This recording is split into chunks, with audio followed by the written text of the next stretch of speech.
और अमेरिकी राज्य मैरीलैंड के बाल्टीमोर शहर में एक कार एक मकान से जा टकराई और जिससे पूरा का पूरा मकान पल भर में ढह गया। इस कार का पीछा पुलिस कर रही थी, जिसकी वजह से कार सवार तेज रफ्तार में कार भगा रहा था। तभी चौराहे पर उसकी कार एक दूसरी कार से जा टकराई, जिसके बाद दोनों कारें एक 2 मंजिला मकान से जा टकराई। इस टक्कर से मकान की नींव दहल गई और मकान ताश के पत्ते की तरह ढह गया। मकान का मलबा दोनों कार के ऊपर गिरा। हादसे में एक पैदल राहगीर की मौत हो गई, जबकि दोनों कार सवार घायल हो गए।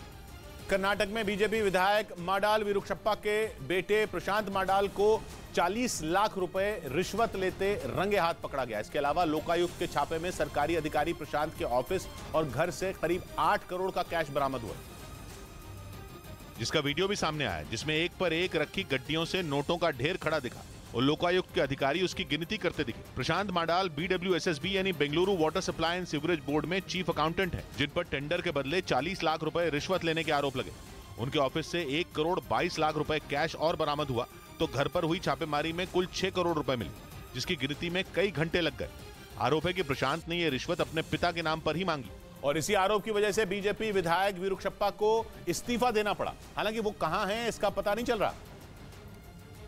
लेकिन कर्नाटक में विधानसभा चुनाव से कुछ महीने पहले बीजेपी विधायक के घर से बरामद नोटों की ये तस्वीर सामने आते ही कांग्रेस हमलावर हो गई। High time that CM owns up responsibility and resigns.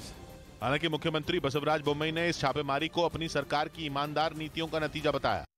चीन के वाटर बम का जवाब देने के लिए भारत ने तैयारियां तेज कर दी हैं। अरुणाचल प्रदेश में देश का सबसे ऊंचा बांध बनाने के प्रोजेक्ट पर केंद्र सरकार ने काम तेज कर दिया। इस प्रोजेक्ट के जरिए देश को बिजली भी मिलेगी और चीन की साजिश नाकाम भी होगी। इसीलिए अरुणाचल प्रदेश में बन रहा यह प्रोजेक्ट बेहद अहम माना जा रहा है। हर साल चीन ब्रह्मपुत्र नदी के पानी की जानकारी भारत के साथ साझा करने में आनाकानी करता है। यहाँ तक कि असम समेत पूर्वोत्तर के कई राज्यों में हर साल आने वाली बाढ़ को भी चीन की साजिश माना जाता है। लेकिन भारत पर वाटर बम के जरिए हमले की चीन की साजिश इस एक प्रोजेक्ट के जरिए नाकाम हो जाएगी। ब्रह्मपुत्र की सहायक नदी दिबांग पर बना ये बांध देश का सबसे ऊंचा बांध होगा। 288 मीटर ऊंचा ये बांध इस मामले में उत्तराखंड के टिहरी डैम की ऊंचाई को पीछे छोड़ देगा। इस बांध पर करीब 31,876 करोड़ रुपए खर्च करने की योजना है। हालांकि इस बांध का शिलान्यास 2008 में किया गया था, लेकिन पर्यावरण विभाग की मंजूरी न मिलने की वजह से प्रोजेक्ट उस वक्त अटक गया था। और BHU में होली खेलने पर पाबंदी लगने के बाद छात्रों में भारी विरोध देखा जा रहा है और इसी बीच विश्व हिंदू परिषद भी इस विवाद में कूद पड़ा।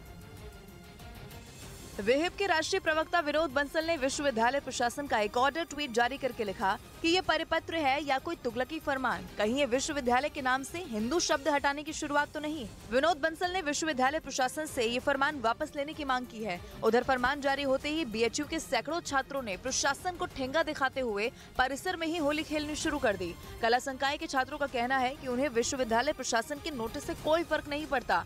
वो होली खेलना बंद नहीं करेंगे क्योंकि होली खेलना उनका अधिकार है।